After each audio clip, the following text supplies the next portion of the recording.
Í gærkvöldi var söngkeppni Stúdentaráðs Háskóla Íslands haldin í Stúdentakjallaranum. Söngkeppnin haldin árlega. 8 keppendur koma fram.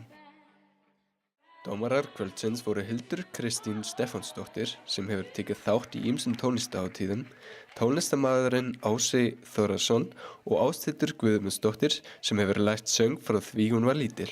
Ásthildur líka formaður Félagslífs- og menningarnefndar HÍ sem sá skipuleggingu söngkeppninnar.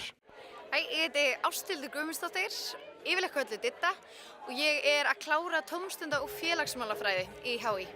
Í hverju felst starfið?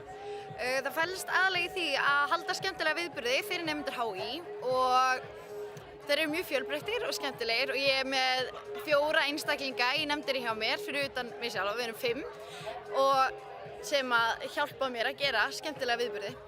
Hvernig gekk í kvöld?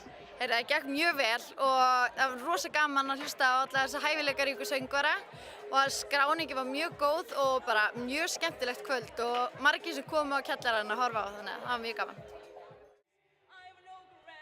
Íris Árnadóttir lendi í 3. sæti og vann gjafabréf fyrir 2 matarkjallarann og súkkulaðiplötu frá Omnum.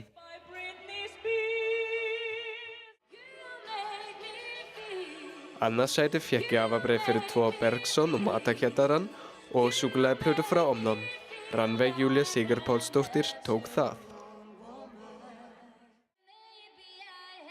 Sigurvegarinn kvöldsins Thelma Lind Jóhannsdóttir fékk 30 mínútna einkakennslu hjá Þór Breiðfjörð, Holtzmann hjá Jón og Óskari, þráðlaus JBL Hernatól, gjafabréf fyrir 2 fiskfélagið og auðvitað súkkulaði. Söngkeppnin svo verður líklegast haldin aftur á næsta ári.